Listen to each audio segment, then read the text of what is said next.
In 1935, in what was called the Nuremberg Laws, Jews were stripped of their civil rights.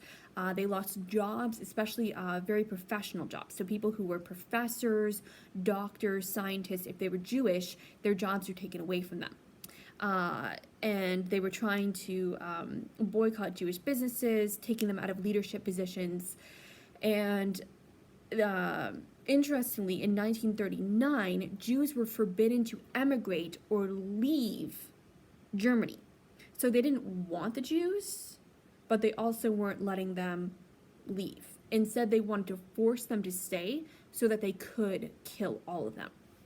And that was the plan. So millions of Jews and Slavs and Gypsies would be killed during Hitler's rule.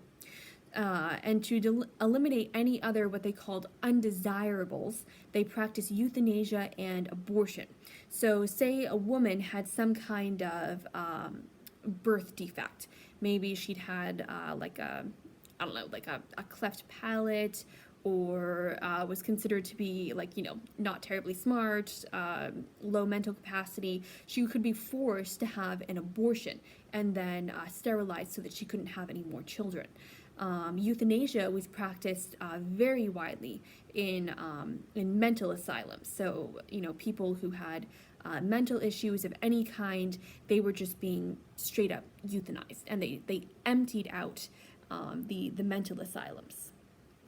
So clearly, no respect for human life here, and they were determined to have survival of the fittest. Only the best and the brightest of their people would survive. Again, seeing the dangers that come from those Darwinistic theories, taking away the value of human life and causing just mayhem and widespread murder. Now let's look at militarism in Japan. No, these guys' names are going to be important a bit later on. General Hideki Tojo, he was the military leader of Japan, and Emperor Hirohito. He was the official head of the government, but he had no true power. The true power was in the hands of the military. Let's highlight on page 375, aggressors on the march. Highlight Manchuria and highlight Japan. Highlight that they invaded Manchuria and seized it from China in 1931. Now, with this move, Japan is truly the nation that started the Second World War, because this was an invasion of one country into another. Highlight that Manchuria was important because of its abundant natural resources, and it was a strategic location as a base. And Japan's goal was really to conquer all of China. Japan's a very tiny country, very crowded, so Japan wanted more land, and they wanted more natural resources. And they renamed Manchuria Manchukuo. So highlight that name there, it's in italics. Manchukuo. They set up a puppet government there. Highlight that the League of Nations formally condemned Japan, but highlight that Japan simply withdrew from the League. So here we see a prime example of just how ineffective the League of Nations was. They're saying, oh, we are going to condemn you, bad little Japan, look at you invading this country. And all Japan did was draw out of the League. Very effective, clearly.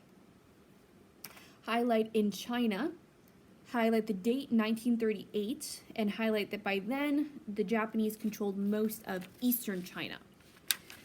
And it was a mess. The Japanese army at this point had been trained to be just unquestioningly brutal, and they used pretty terrible tactics on their own men to ensure that they were just brutal and they just did whatever they were told. So the Japanese burned, looted, raped, and slaughtered their way through China's major cities. Turn to page 376.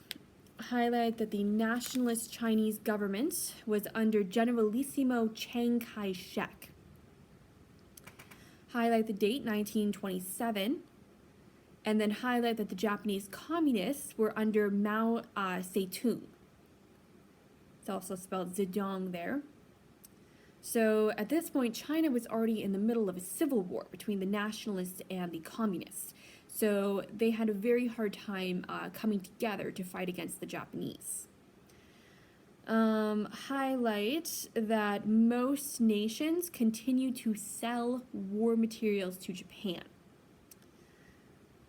So rather than supporting China, they were supporting the invading nation. Highlights American General Claire Chennault. And they came to assist the Chinese.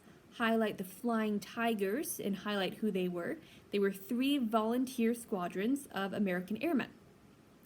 And they flew missions against the Japanese, and they fought them very successfully against incredible odds. Highlight in Ethiopia. Highlight 1935, the Italians invaded. So Mussolini is at the helm. He was determined to get colonies and natural resources for his country.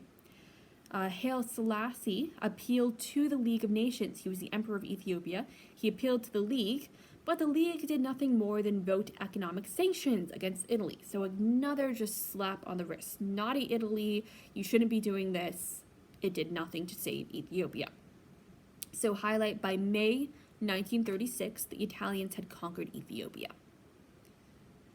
And the very next year, Mussolini pulled Italy out of League of Nations. Highlight in the Rhineland. Now this was a piece of land in between Germany and France. It was intended to be demilitarized so that Germany could not invade France again. Hitler had already pulled Germany out of the League of Nations in 1933.